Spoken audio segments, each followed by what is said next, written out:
अच्छा, इतनी चर्चा तो कल की।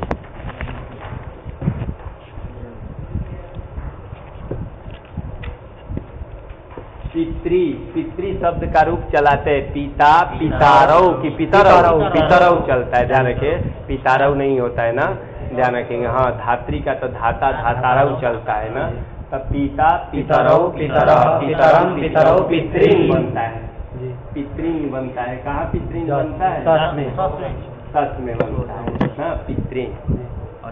हाँ, वैसे ही पितृ के जगह निरी का रूप चलाएंगे, निरी मनुष्य को बोलते हैं, निरी नरम निरीन बन जाता है। हाँ, ये सस का हे देव पितृन पाही, अर्थ इसका क्या होगा? हे देव पितृन पाही, हे देव पितरों का रक्षा। हाँ, पितरों को क्या करो? रक्षा करो, ये होता है ना। तो निरीन धन पाही जोड़ देते हैं यहाँ भी, तो इसका क्या होगा? मनुष्यों की रक्षा करो। अब जो भी होंगे जिसको बुलाना हो आगे कोई सा निरीन पाही का यही अर्थ हो जाए ना, मनुष्यों की रक्षा करो। ये स्थिति यहाँ वो प्राप्त है कि नहीं? अभी चक्रीन में जो लगाए थे वो प्राप्त है कि नहीं? देखिए चक्रीन त्रायस्व में कौन लगाए थे? अरे कौन लगाए थे? हाँ, नान्त पद जो है, ये नान्त पद है। अरे निरीन जो है नान्त पद है ना, अम्परक छौ होना चाहिए। तो ये अम्परक छौ, ध्यान रखेंगे, पहले छौ चाहिए, प नहीं आता है, और इधर अम चाहिए ना, अम सब में नहीं आता है। ये अम में तो आता है, प उसमें नहीं आता है। अगर लगता ना छौ में तो ख नहीं आता है ना, तो वो प्राप्त नहीं है ना। और कोई सूत्र प्राप्त है?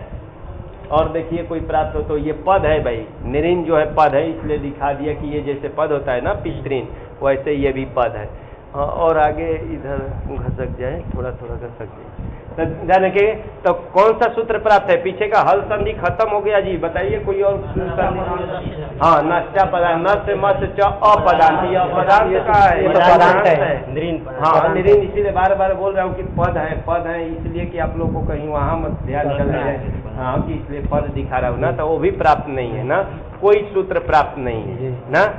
निरीन पे आया ना, निरीन षष्ठी का एक वचन, निरीन जो लिखे हैं लुप्त षष्ठ्यंत पद, ये अनुकरण किया जाता है, ये षष्ठी का एक वचन है।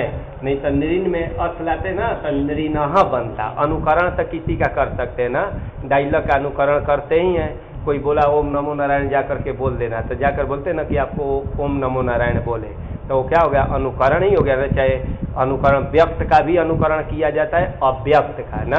कोई वो करता है, गाड़ी बोलता है तो कहना फट फट फट फट बोल रहा है, ये अव्यक्त अनुकरण हो गया ना। हाँ, और कोई मान लिए कि कोई गाना अच्छा गा रहा है, उसका अनुकरण किए उसी लय में बोलते हैं, तो वो भी तो अनुकरण ही है। डायलॉग बोलते हैं तो व्यक्त अनुकरण, मतलब संस्कृत भाषा आदि का जो अनुकरण किया जाता है ना। तो निरीन जो है ये सस में बनेगा, लेकिन ये अनुकरण रख दिए निरीन, मतलब निरीन को, निरीन शब्द को करना है, तो ये अनुकरण है, ध्यान रखें। और आगे क्या? पे, प का पे कहाँ बन जाएगा? सप्तमी में ना।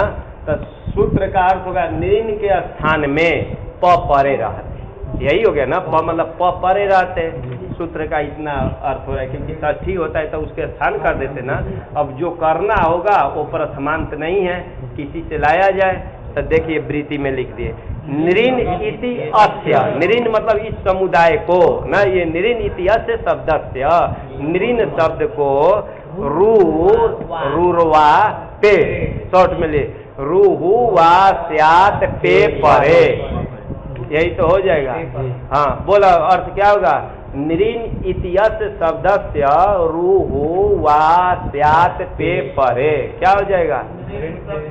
हाँ, प परे, पे परे नहीं बोलेंगे, प परे रहते, पकार परे रहते, यही सूत्र का अर्थ है जी। सूत्र का अर्थ है, वृत्ति देखने की आवश्यकता ही नहीं, हिंदी अब देखने की क्या आवश्यकता है, जैसे लग जाइए तो तो यही है जी, तो यही बोलता है ना। तो देखिए ये निरीन है ना, निरीन को बोले है कि रू विकल्प से करना। कब प परे रहते, प में पाही ही नहीं परे रहते, पिबती, पिबती भी परे रहेगा तब भी हो जाएगा, वहां भी तो प पर में है ना, इसलिए सामान्य रूप से प ग्रहण किया गया है, ये नहीं कि पाही परे रहते हैं। पाही बोलते ना तब तो रहता कि पाही से अन्य परे रहते ना हो, प वाला कोई भी शब्द परे रहते करेंगे,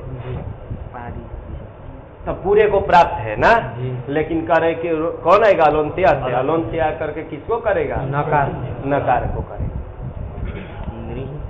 निरीरू ऐसे हो जाएगा ना। विकल्प से करे तो एक बार निरीन ही रख रहा हूँ, निरीन पास।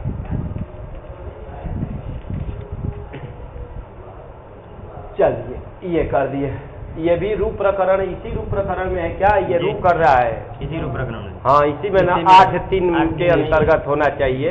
सही है, तो यहाँ भी वो दोनों सूत्र लगाएंगे। कौन,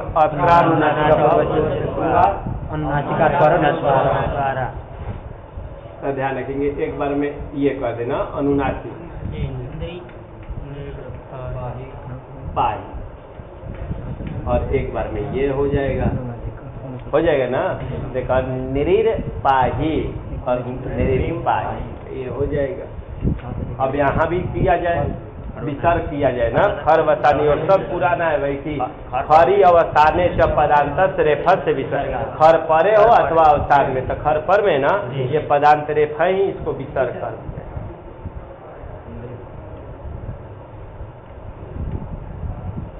दिया। अब संपुम का नाम सो वक्तव्य तो प्राप्त नहीं है, विसर्जनीय से स प्राप्त है ना। विसर्ग को सकार हो कब, खर परे, तो खर परे तो नित्य यह सकार प्राप्त हो गया ना। लेकिन सूत्र आ रहा है, हाँ कुपो हो कपौ च, कपौ च ही बोलेंगे, उसमें ये करके लिखे है तो कुपो हो सप्तमी का, कुपू का कुपो हो बन जाएगा, कु और पू था, कुपू, कुपू का तो जैसे मतलब कवर्ग है, पौ मतलब पवर्ग है ना, सप्तमी का है उसमें ना, हाँ तो ये कुपोहो बन गया है, सप्तमी का है। और कपौ जो है, हाँ ये क ऐसा है ना, क और प में भी ऐसे दे दिए प, कपौ प्रथमा का द्विवचन चावे। और कहीं बताया था ये क्या है, इसको लिखने के लिए ये लिख दिया गया, ये दिखाने के लिए क और प लगा दिया है, मेन हमको यही करना है। इसका क्या नाम था, कहीं बोला था ना, हाँ कि अर्ध विसर्ग के कखाभ्याम प्राग अर्ध विसर्ग सदृशौ वो, उसको क्या बोलते, जीवा मूल्य, और पफाभ्याम प्राग अर्ध विसर्ग सदृश होता है, उसको उपदमानीय। तो ये दिखाने के लिए कपौ मतलब जीवा मूल्य और उपदमानीय, ये दोनों करना है, प्रथमा का द्विवचन है तो ध्यान रखेंगे। तो यही है ये, तो दो हो गया जी, मतलब जीवा मूल्य और उपदमानीय, इसका ये अर्थ है कपौ का ना। तो ये प्रथमांत है तो ये करना है, और ये सप्तमी है तो क्या हो जाएगा, अरे पर रहते, मतलब क वर्ग प वर्ग परे रहते, क्या होता है, जीवा मूल्य और उपदमानीय होता है। यही तो सूत्र का अर्थ है। एक चीज नहीं बताया, क्या नहीं बताया है, हाँ किसके स्थान में किया जाए। अरे हमको 3 पद चाहिए कम से कम, एक षष्ठ्यंत, प्रथमांत, सप्तम्यंत, कहीं कहीं पंचमी भी मिलता है, तो हमको 2 मिल गया, एक नहीं मिला, तो लिख रहे हैं, देखा जाए कवर्गे पवर्गे च, मतलब कवर्ग और पवर्ग परे रहते विसर्ग, यही ये स्थानीय मिल गया ना। विसर्ग के स्थान में कपौ तः मतलब जीवा मूल्य और उपदमानीय तः, चात, चात लिखा है ना, चात मतलब चकार ग्रहणार्थ, सूत्र में च भी आया था क्या, तो च नहीं ग्रहण करते भी तो काम चल जाता, लेकिन चकार ग्रहण करने से करे कि विसर्ग, चकार ग्रहण करने से विकल्प से नहीं, चकार ग्रहण करने से विसर्ग भी हो, नित्य होता है, ध्यान रखेंगे। चाद विसर्ग, चकार ग्रहण करने से क्या करेंगे, विसर्ग भी किया जाए ना, तब विसर्ग भी करना है ना। तो यही अर्थ हो जाएगा सूत्र का कि विसर्ग के स्थान में जीवा मूल्य और उपमानीय आदेश होता है और विसर्ग भी होता है। कवर्ग और पवर्ग परे रहे। यही तो सूत्र का अर्थ है।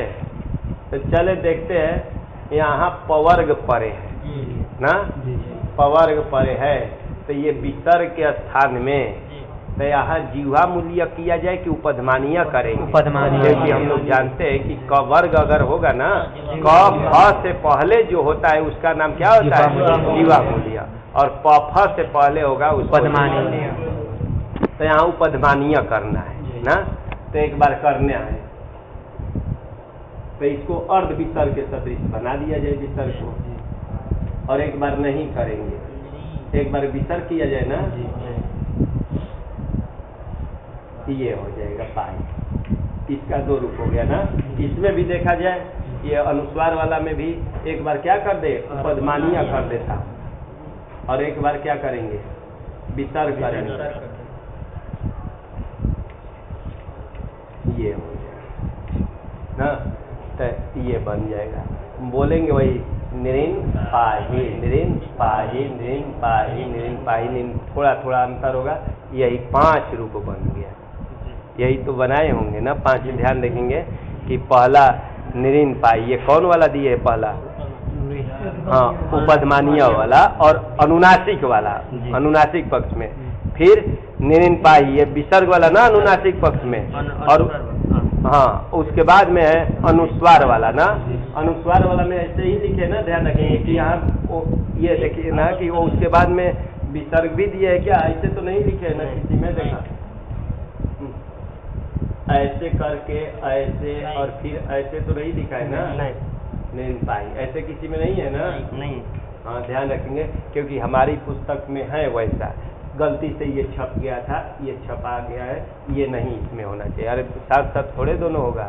ध्यान रखेंगे, पुरानी जो उस समय प्रिंटिंग कर रहे थे तो ऐसा होना चाहिए। ठीक, ध्यान रखेंगे। तो ये होना चाहिए और एक बार ये होना चाहिए, साथ साथ ये दोनों नहीं होना चाहिए। तो ये बन जाएगा। तो ये हो गया उपधमानीय वाला, ये विसर्ग वाला, और ये तो ज्यों का त्यों रहेगा। तो 5 रूप बना जी ना। 5 का एक ही अर्थ है, हे विष्णु, चाहे हे देवक, जो भी लगाइए, मनुष्यों की क्या करो? पाही, मतलब रक्षा करो। चलो, जहाँ समझ में ना आए तो पूछे, नए लड़के पूछ सकते हैं कि हाँ कि कहा यहाँ समझ में नहीं आया, क्योंकि सरल सूत्र तो दिखाई दे रहा है। तस्य परमा मृडितम, तस्य षष्ठी परम, परम है, परम में परम बन जाएगा ना, परम। और आम्रेडितम, आम्रेडितम, 3 पद हो गया ना, आम्रेडितम। तो ये प्रथमांत, ये भी प्रथमांत हो जाएगा। प्रथमा का एक वचन, प्रथमा का षष्ठी तो जानते हैं, षष्ठी का।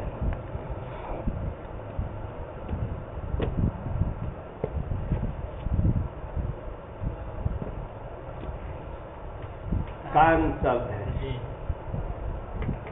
किम शब्द का रूप चलाते हैं। किम का, किम का पुल्लिंग में चलाते हैं तो कह कौ के, कम कौ कान बनता है ना। तो हाँ, जैसे अभी निरिन बनाए थे ना, वैसे ही कान बनता है ना। ये ध्यान रखेंगे, कान।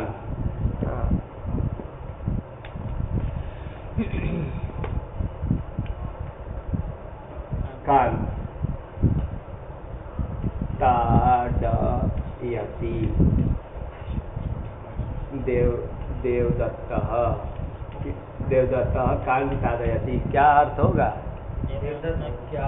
हाँ, क्या तोड़? हाँ, किनको, किनको, यही होगा ना, किनको ताड़यति, ताड़न कर रहा है, मर रहा है। तब कान मतलब कौन, कौन रहता है ना, किनको, ये भी अर्थ लगा देते। तब कान ये बनता है, ध्यान रखेंगे, वहाँ प्रयोग करेंगे। द्वितीय ना, ये द्वितीय, इससे ताड़यति का ये कर्म हो जाता है ना, कान, इसलिए वैसा लिखा। देवदत्ता ताड़यति, देवदत्त ताड़न कर रहा है, मार रहा है, तब कान लगा देंगे। तो किनको, ये अर्थ जैसा कान को द्वित्व कर देते हैं। ठीक, उससे द्वित्व नहीं करेंगे। नित्य विपसयो हो भी है और सर्वस्व द्वे, एक सूत्र है, उससे कान को मैं द्वित्व कर देता हूँ। कान का, किन किन को जैसे बोलते हैं ना, तो ध्यान रखेंगे। तो यहाँ सूत्र वो नहीं दिए द्वित्व करने वाले, सर्वस्व द्वे, वो एक सूत्र है सर्वस्व द्वे 811 है उसका नंबर, सर्वस्व द्वे, उससे द्वित्व कर दिए जी कान शब्द को सर्वस्य द्वे, सर्वस्य द्वे सूत्र है, इसका नंबर है 811। संपूर्ण प्रातिपदिक को द्वित्व होता है, यही इसका संपूर्ण शब्द को ही कह लिया जाए प्रातिपदिक, क्या संपूर्ण शब्द को क्या होता है द्वित्व होता है, तो कान को भी द्वित्व कर देगा ना सर्वस्व द्वे, तो द्वित्व कर दिए कान ये कर दिए, तो कान का अर्थ किनको किनको यही अर्थ होगा ना। तब एक सूत्र अभी आया तस्य परमाम्रेडितम द्विहि उक्तस्य परम आम्रेडितम स्यात्, आम्रेडित संयम स्यात्, ये संज्ञा सूत्र है जी कि तस्य मतलब कि ये तस्य से मतलब द्विरुक्तस्य, अभी इसके ऊपर था ना कौन सर्वस्व द्वे, इसके ऊपर था ना, देखिए ये 812 है ना और वो 881 था, तो वही द्वित्व कर देता है, संपूर्ण शब्दों को द्वित्व करता है, तो तस्य से वही देखा कि द्विउक्तस्य दो बार जिसको कह दिया गया है उसमें जो परम मतलब जो पर वाला शब्द है उसकी आम्रेडित संज्ञा, तो इसमें एक पूर्व है एक पर है, इसमें पूर्व कौन है ये ना और पर कौन है ये, तो इसका नाम वो रख दिया आम्रेडित। हाँ तस् परमाम्रेडितम यही बोलता है कि जो दो बार कह दिया जाता है शब्द उसमें जो पर वाला शब्द हो उसकी क्या हो आम्रेडित संज्ञा, बस इसका नाम रख दिया गया आम्रेडित। सरल है ना, द्विहि उक्तस्य दो का बनेगा कि दो बार, द्वि मतलब होता है दो बार, उक्तस्य दो बार कहे गए शब्दों का जो परम मतलब पर वाला शब्द है, पर वाला ना उत्तरम परम, उत्तर भी कहते पर भी, जो पर वाला है शब्द उसकी क्या हो जाए आम्रेडित, ये पूरे कान की आम्रेडित संज्ञा ना। क्या फल भाई आया संज्ञा, तब आया काना आम्रेडित, कान आम्रेडित है, कान लुप्त षष्ठ्यंत पद और आम्रेडित तो जानते ही है सप्तमी हो गया ना, तो इसका भी कान लुप्त, जैसे निरिन क्या था लुप्त षष्ठ्यंत, तो सूत्र का अर्थ यही निकल रहा है ये षष्ठी की कान के स्थान में, हाँ कुछ भी हो आम्रेडित परे रहते, यही हो गया ना कि आम्रेडित परे रहते कान को कुछ करना है, क्या करना है, तो देखिए वो क्या लिख रहे हैं, कान नकारस्य रूहु स्यात् आम्रेडिते, ये कान के नकार को बोले, नकारत से क्यों लिख दिया, अरे सूत्र में नकारत से नहीं आ रहा था, अलोन्ते को जोड़ दिया गया। कभी होता है ना परिभाषा और संज्ञा सूत्र क्या होते हैं विधि सूत्र के उपकारक होते हैं, तो उसको जोड़ दिए, नहीं तो अर्थ होता ना कि कान को क्या हो रू हो आम्रेडित परे रहते, बस यही सूत्र का अर्थ है कि इसका नाम आम्रेडित है ना, आम्रेडित परे रहते कान को क्या हो रू, लेकिन अलोन्ते आकर कहेगा कान के नकार को करना अंतिम अल को ना, तो वो उसको अलोन्ते को जोड़ करके लिख दिए कि कान को क्या, कान का जो नकार उसको क्या हो रू हो, विकल्प से कि नित्य कर रहा है नित्य हो, कब आम्रेडित पर, तो इसको रू करेंगे, इसको रू होगा कि नहीं, ये भी कान है, कान के नकार है, होगा कि नहीं बोलो है क्यों आम्रेडित पर, इधर कुछ और नाम आम्रेडित वाला कोई चीज होना चाहिए ना, तो इधर तो कुछ है नहीं, इसलिए इसको नहीं होगा, कान तो ये भी है कान ये भी है, लेकिन इसी कान के नकार को होगा ना, क्योंकि इधर आम्रेडित नाम का कोई वस्तु नहीं है इधर ना, तो इसको रू करना, रू का ये रह जाएगा, फिर वो दोनों सूत्र आ जाएगा, क्योंकि रू करने वाला भी ये 8-2 का है लग रहा है ना, 8-3 का है, तो ध्यान रखेंगे, तो इसमें भी हो रहे कौन हुआ और स्वारागम, तो ये दो बने, एक बार ये वाला ऊपर कर देंगे कान कान और एक बार ये वाला हो जाएगा, ये हो गया। अब पुराना सूत्र लगा दीजिए, क्या हो जाएगा, पहले ये लगा, ये सब कुम नहीं लगा, खर से विस्तार संपूर्ण नहीं रहेगा, तब कौन सूत्र प्राप्त है, विसर्जनीय से क्या प्राप्त है, विसर्ग को सकार हो खर परे रहते, लेकिन और कोई प्राप्त था, कौन, यही कुपो हो का पहुंच, देखिए कि बोला था ना कि हाँ कवर्ग अथवा परवर्ग परे रहते क्या करना, विसर्ग को क्या करना, यहाँ जीवा मूलिया एक बार करना, एक बार विसर्ग करना, तो एक बार ऐसे और एक बार विसर्ग, ये रूप प्राप्त हो गया, यहाँ प्राप्त है ना। जाना कि ये बनने जा रहा था लास्ट में, लेकिन संपुम का नाम जो वक्तव्य, वो बोला था ना, क्या संपुम का नाम, कान संबंधी विसर्ग सकार संबंधी नहीं, संपुम कान संबंधी विसर्ग को हाँ तो ये सकार कर देगा, उससे तो ध्यान रखेंगे, तो यहाँ सकार कर देते उसी बात में। अब यही कान कान कान कान बन जाएगा ना, यही बनाए हैं।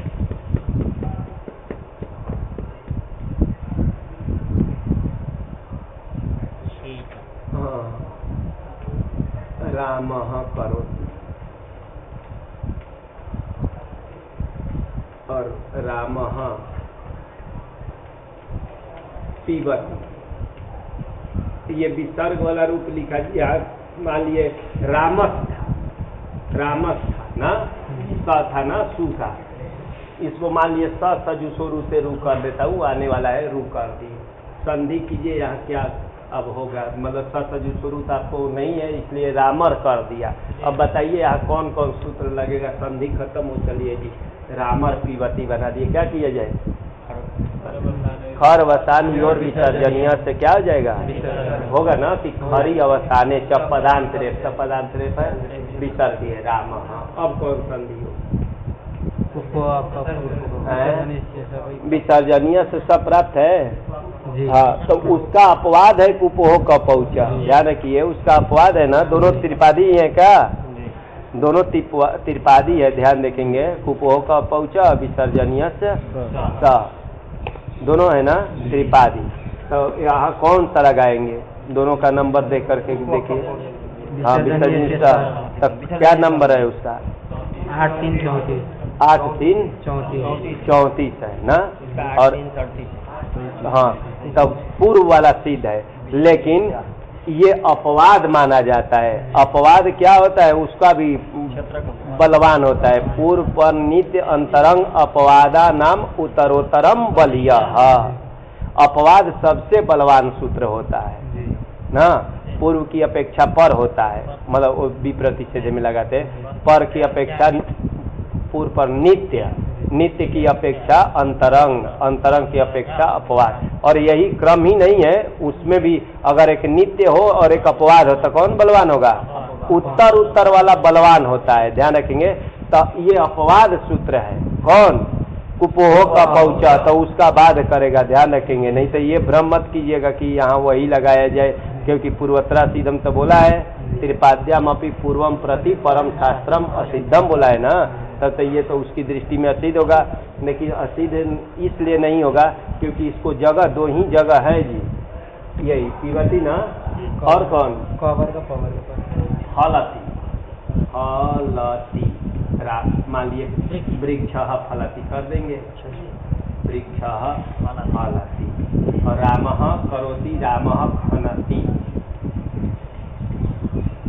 चार ही जगह ये लगेगा, क्योंकि ध्यान रखेंगे यही करता है ना कि कवर्ग और पवर्ग, लेकिन कवर्ग पवर्ग में इसको दो ही जगह मिलता है, ध्यान रखें, कवर्ग का कौन मिलेगा, क ख ही मिलेगा, और पवर्ग का प फ ही मिलेगा, तीसरा नहीं मिलेगा, ब भ म नहीं मिलेगा, क्योंकि ब भ म आएगा तो विसर्ग बनेगा ही नहीं, क्यों अपने से जाकर देखिएगा बन है, हाँ खर मिलेगा ही नहीं, खर में अगर मान लिए यही लिख दिए राम गच्छति लिख रहा हूँ, पर में नहीं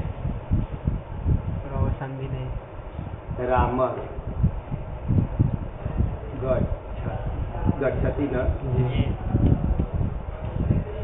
गच्छति, तो ये कैसे राम गच्छति लिखते हैं, जब खर में पर में नहीं मिलेगा तब कैसे लिखते हैं, राम देखे सजुसोरु से रू कर दिए, रू को खर वसानी और विसर्जनीय से विसर्ग होगा कि नहीं, तब कैसे बोलते हैं राम गच्छति, तब कैसे होगा भाई, है खरी अवसाने च ये अवसान तो नहीं मानेंगे। अरे पदांत के सिवा अतिरिक्त भी कुछ चाहिए ना। पदांत रेप को विसर्ग हो, आगे क्या अवसान में, तो न खर पर में न अवसान में है, तब कैसे होगा?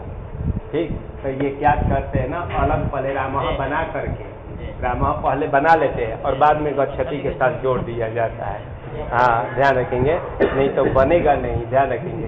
तो कहने का मतलब ध्यान रखेंगे कि ये मिलेगा नहीं, तो वास्तविकता इसका यही है, ध्यान रखेंगे कि प फ ही मिलेगा, ठीक, और क ख ही मिलेगा यहाँ, तभी ये विसर्ग मिलेगा। तो 4 ही जगह है इसका, किसका? कुपोह का, पौचा का, और उसका कितना जगह है? अरे विसर्जनीय स का कितने जगह है? खर में कितना आता है? 13। तो उसको 4 को छोड़ करके और तो बाकी उसको जगह है, ठीक, तो इसलिए वो तो चरितार्थ हो जाएगा। जैसे त आया था, आया था ना चक्रीन प्रायस्व में, देखिए चक्रीन में लाए थे, यहीं लिख देते हैं रामः तनोति, तनोति राम, विसर्ग है। यहाँ कुपोह का पौचा प्राप्त है कि नहीं? वो प्राप्त नहीं है, लेकिन विसर्जनीय प्राप्त है, ठीक, तो यहाँ वो चरितार्थ हो जाएगा विसर्जनीय से स, और यहाँ भी लगा देंगे विसर्जनीय से स, तो ये सूत्र लगेगा कहाँ? नहीं लगा ना, तो कहीं नहीं लगा, तो निरवकाशो विधिर अपवाद, किसको जिसको कहीं जगह न मिले उसको क्या मानते हैं? अपवाद। अपवाद का ध्यान रखेंगे। अगर हम तो इसलिए अपवाद क्या होता है? सबसे बलवान होता है। पर नित्य अंतरंग अपवादा नाम उत्तरोत्तरम बलियः, ये भी परिभाषा है, ठीक, तो इसलिए अपवाद होने के कारण यही लगाए थे। तो यहाँ कौन क्या किया जाए? चलिए वो सब बोलिए, कौन सा किया जाए? हाँ, तो एक बार ये हो जाएगा और एक बार ये भी प्रयोग होता है ना, रामः पिबती और रामः पिबती, लेकिन ये ज़्यादा वेद में ही प्रयोग करते हैं ना, लोक में नहीं। लेकिन साधु है लोक में, ये थोड़े है कि वेद में ही प्रयोग करो, ये बोला नहीं है ना, तो ये भी प्रयोग कर सकते हैं। हाँ, और यहाँ भी हो जाएगा, रामा करोति में भी ऐसा भी प्रयोग कर सकते हैं और विसर्ग वाला भी कर सकते हैं, ठीक, तो ये होता है। चलिए अपने से जाकर के मिलाएंगे तो सब पता चलेगा। आगे कौन है सूत्र?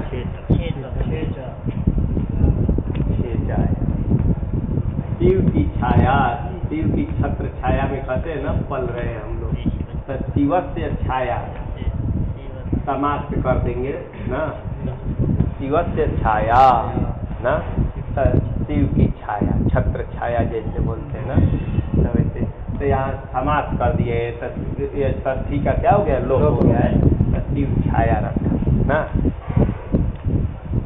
सूत्र 6 सप्तमी च अपेर पर, तो 6 पारे रहते, यही अर्थ होगा ना। च का तो और वैसे लगा दिया जाता है सूत्र में।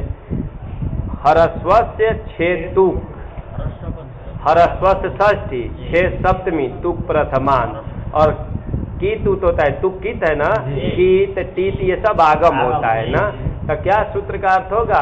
तुक का आगम हो, परे रहते, छकार परे रहते, यही तो अर्थ है जी, कि छकार परे रहते हरस्व को। अरे हरस्व किसका? आज की ही संज्ञा होती है, हरस्व को क्या हो? तुक का आगम, यही तो है यार। 6 मतलब 6 परे नहीं, हिंदी में छकार परे, 6 परे, 6 बोलेंगे ना तो 6 सप्तमी का हटाएंगे ना, तो देखिए 6 पर में है, ये हरस्व इसका नाम है ना, तो इसको क्या किया जाए? तुक का। अच्छा, हरि रहेगा तो होगा कि हरि की छाया हो जाएगा, है, हो जाएगा, यहाँ भी हो जाएगा ना, हो जाएगा। तो तुक का आगम करना है, तो चलिए दोनों देखते हैं। तो तुक में क्या है? उका भी तो ना, इसकी किससे ऊपर हलन तर आ जाएगा, तो ये टिक है कि कित है? कित है। तो जिसको कहा जाएगा उसके कहाँ बैठेगा? अवयव होगा, तो किसको बोला गया है? ह्रस्व को, हरस्व को, इसको ना, तो इसके कहाँ बैठेगा? अंतिम अवयव होगा ना, तो यहाँ तब बैठा। अच्छा, यहाँ बैठ, ये भी तो हरस्व है, इसको क्यों नहीं हो रहा है? छकार नहीं पड़ेगा। क्यों नहीं, ये पर में ही तो मानेंगे ना। छकार पर में का है कि पूर्व में दो ही होगा, या तो पर होगा या तो पूर्व होगा। अलंत्या से नहीं लगेगा। हाँ, तस्मी की सप्तमी का निर्देश है कौन, छे, तो उससे अव्यवहित पूर्व में क्या चाहिए, हरस वर्ण चाहिए। ध्यान रखिए, तो ये छ पर तो अव्यवहित ये नहीं है ना, ये व्यवहित वाला है, इसलिए यही होगा। तो इधर का ये अवयव हो गया। अब ये इधर है तू और इधर क्या है तू, तब कौन सूत्र लगेगा, हाँ, तो किसको क्या हो जाएगा, चौकार दिया जाए, शिवत छाया। और यहाँ भी तू करेंगे तो हरित छाया बन जाएगा ना। ये हरि का छात्र कहेंगे, होगा कि नहीं, हरे है छात्र है, इसी हरि छात्र हो जाएगा। हाँ, हरि छात्रोस्मि ऐसे बोलते हैं ना, मैं हरि का भगवान का छात्र हूँ, हरि छात्रोस्मि। तो यहाँ सुख होगा कि नहीं, नित्य सुख होगा, ये विकल्प नहीं करता है ना। तो ऐसा बोलेंगे ना, हरि छात्रोस्मि, तो यह शुद्ध माना जाए, हरि छात्र, क्योंकि ये नित्य कर रहा है ना। विकल्प से करता है तो ये कर लेंगे। हाँ, या तो हरे हे छात्रो अस्मि ऐसे बोल सकते हैं, हरि का छात्र हूँ, लेकिन जब समाप्त करेंगे तो यही बोलना पड़ेगा, हरि छात्रो अस्मि, ऐसा ही बोलना पड़ेगा। तो संधि का यही सब फल है। चले आगे, पदांताद वा न, पदांताद पंचमी और वा अव्यय पद। तो लक्ष्मी छाया आप करने जा रहे हैं जी, दीर्घ, इसका विग्रह क्या करेंगे, लक्ष्मी का षष्ठी में क्या बनता है, छाया, लक्ष्मी की छाया।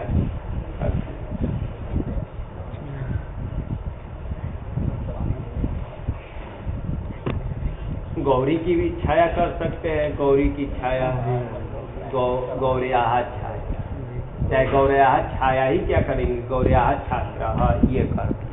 यहाँ छेचा प्राप्त है कि नहीं, बोला छेचा भी क्या है, कौन हरस्व नहीं है, ये हाँ हरस्व नहीं है, ये तो हरस्व है, तो इसमें क्यों नहीं होगा, हाँ कौन कहेगा, छकार से अव्यवहित क्या चाहिए, पूर्व में हरस्व वर्ण चाहिए ना, हरस्व में अयु कुछ भी हो चाहिए, तो प्राप्त नहीं। तो ये पदांताद वा का देखा जाए, क्या बोले, दीर्घात पदांताद हेतुवा, यही दीर्घात पदांताद ना, दीर्घ पदांत से पद के अंतिम में क्या होना चाहिए, दीर्घ होना चाहिए। तो दीर्घ भी तो अच का ही नाम है, अब अच जोड़ने की आवश्यकता थोड़े है कि पद के अंतिम में क्या हो, दीर्घ हो, उससे परे रहते तुक का आगम हो ना, तुक का आगम विकल्प से। तो चले, तो देखिए ये पद है ना, और ये दीर्घ है अंत में जिसके ऐसा पद है, ऐसे से परे छकार है, तो तुक का आगम करना है, तुक का किसको करे आगम, इकार को करे कि छकार को करे, इकार को कैसे करे, ये तो बोला नहीं, षष्ठी तो नहीं बोला है, ये तो बोला कि ये दीर्घ से छकार पर में हो तो तू का आगम हो। अब षष्ठी कोई बोला होता तो करते, अरे आधे है परस से कैसे लगाएंगे भाई, कहा आधे है परस, ये कहा बोला है कि षष्ठी जो रहता तब न बोलता दीर्घ से परे छकारस्य, ऐसे लिखते तब तो होता ना, छकारस्य से तो नहीं लिखे है, ये तो षष्ठी कोई नहीं बोले, तब क्या किया जाए, षष्ठी नहीं बोले, तो ये छे से आया है ना, और ये दीर्घात पदांतात से आया, मतलब दीर्घात से आया है, दीर्घात से ये आया है ना, ये पंचमी से आया है और ये सप्तमी से आया है ना, तो इसके पास कोई परिभाषा है कौन, तस्मिनी के सप्तमी के द्वारा ये निर्दिष्ट है, अतः इससे पूर्व वाले को करो ना, तब पूर्व वाले को करेंगे, इसको करेंगे, बोला है ना। तस्मिनीति निर्दिष्ट का यही है ना कि सप्तमी का निर्देश से जो विद्यमान कार्य हो वो अन्य वर्णों के व्यवधान से रहित पूर्व जाना, तो ये 6 से आया है, ये सप्तमी के नहीं है। तो इससे अव्यवहित दीर्घ को क्या करो? तुक का कर। तो इसको तुक का आगम करेंगे, तो तुक ये दीर्घ को करेंगे तो कहाँ बैठेगा? अंतिम यहाँ बैठेगा। ठीक, तो ये कहेगा कि मेरे पास भी एक परिभाषा है जी, ये पंचमी है ना, इसके पास कौन सा परिभाषा है? हाँ, तो वो कहेगा कि पंचमी निर्देश से जो कार्य कहा जाए वो कहाँ हो? अन्य व्यवधान से अन्य वर्णों के व्यवधान से किसको? वर को। तो छकार को कहेगा कि करो। अरे छ आया था ना, तो छकार को तू करेंगे, तब तू कहाँ बैठेगा? पीछे। हाँ, पीछे कहाँ बैठा है? अकार के आगे। छकार के आगे। इसमें क्या क्या है? तो कहाँ बैठेगा? यहाँ बैठेगा। अब कौन सा कार्य किया जाए? है आदेह परस से नहीं लगेगा, आगम है। आदेह परस परस यद्वितम, वो किसका अपवाद है? वो अलोन्ते का अपवाद है, ध्यान रखेंगे। हाँ, वो भी बोले ठीक है कि आदि में जो विहित कार्य होते हैं उसके ये पर को जो विहित कार्य होता है वो आदि, लेकिन वो अपवाद है अलोन्ते का। ये तो आगम है भाई, इसके लिए तो कौन आएगा? आद्यंत उठकितऊ आएगा। तो आद्यंत उठकितऊ का अपवाद नहीं होगा, यहाँ तुक बैठेगा। तब अब कौन सा नियम लगाया जाए? तो उभय निर्देशे पंचमी निर्देशो बलिया, एक और परिभाषा यहाँ आएगा जी। उभय निर्देश प्राप्त होने पर, उभय मतलब यहाँ सप्तमी और पंचमी दोनों प्राप्त हो, तो वहाँ पंचमी वाला जो कार्य करेगा वही बलवान होगा। उभय निर्देशे पंचमी निर्देशो बलियान, ये भी परिभाषा है जी। उसका आप समझ गए ना कि ध्यान रखेंगे, इधर बैठा रहे तो यहाँ बैठ रहा है, इधर बैठाएंगे तो यहाँ बैठाएंगे, और दोनों में तो ये दोनों के पास अपना, दोनों का कोई कम वाला तो नहीं है, दोनों एकदम अपने अपने एक एक परिभाषा लेकर बैठे हैं। तब उसको झंझट को करने के लिए, फैसला करने के लिए कौन आया? उभय निर्देश है पंचमी निर्देशो बलि। हिंदी में क्या अर्थ होगा? सप्तमी निर्देश कि सप्तमी निर्देश और पंचमी निर्देश, यही उभय मतलब दोनों का निर्देश प्राप्त होता है। दोनों मतलब तृतीया चतुर्थी नहीं, बस सप्तमी और पंचमी, इन दोनों का निर्देश जहाँ प्राप्त हो वहाँ पंचमी वाला निर्देश क्या होता है? बलवान होता है। मतलब पंचमी वाला जो कहेगा वही मानना। तब पंचमी वाला क्या कह रहा है यहाँ? छकार से परे कहता है। पंचमी का क्या है? ये वाला परिभाषा अगर इसको करो तो यहाँ आएगा, तब तो लक्ष्मी छाया बनेगा ही नहीं, तो ये परिभाषा लगाने पर बनेगा नहीं। अब क्या किया जाए? तब पाणिनि जी का एक सूत्र बनाया गया है, विभाषा। विभाषा सेना, विभाषा सेना सूरा छाया, ऐसे करके आगे सूत्र है 2, 4, 25, आगे और है 2, 4, 25 इसका नंबर है। हमको इतना ही तक हमको कुछ प्रमाण मिला है, इसलिए यहीं छोड़ दिया।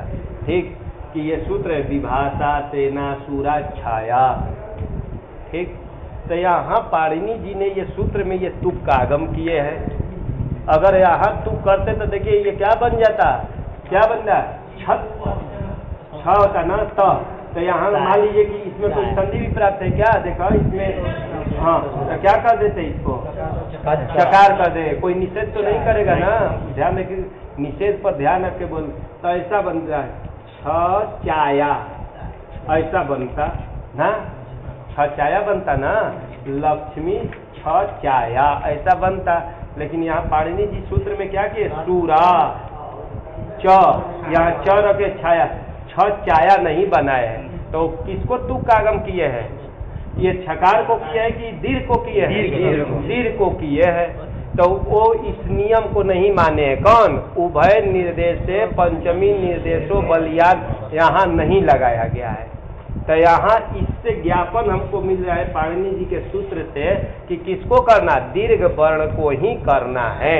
ध्यान रखिए, ये बार बार नहीं आएगा, ये यहाँ बता दिया गया कि इसे जहाँ आएगा समय होने से बता दिया। ध्यान रखेंगे कि इसी को करना है। दीर्घ को करेंगे तभी यहाँ बीच में आएगा ना।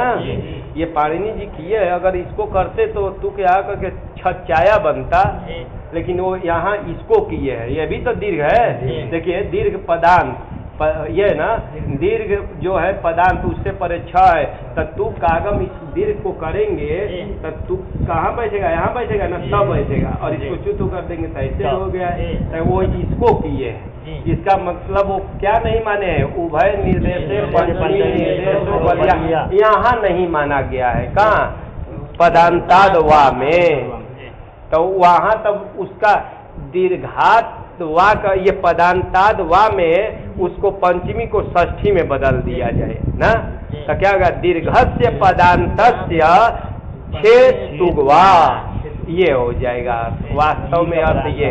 हाँ, दीर्घ पदांत को तुग का आगम विकल्प से हो छकार, यही इसका अर्थ किया गया जी। जाकर धीरे धीरे मिलाएंगे तो हो जाएगा। तो इसको तुग का आगम किया जाए ना, ध्यान रखेंगे, तो इसको नहीं करेंगे। ये हमको ज्ञापन पाणिनि जी के ये दिए। तो ये परिभाषा के लिए मैं इतना किया ना, 3 परिभाषा हो गया। कौन कौन परिभाषा है, बोलो कौन कौन परिभाषा? एक तस्मादित्यु तरह से, और दूसरा तस्मिनिति निर्दिष्टे पूर्वज। और जहाँ दोनों प्राप्त होता है वहाँ कौन फैसला के लिए आता है, उभय। लेकिन वो यहाँ नहीं लगाएंगे ना, यहाँ इससे पता चला तो इससे एक बार लक्ष्मी छाया बनेगा और एक बार लक्ष्मी छाया ना, यहाँ दोनों सही है। वैसे यहाँ क्या बनेगा, हाँ छात्र, तो गौरी छात्रो अस्मि ये बोल सकते हैं।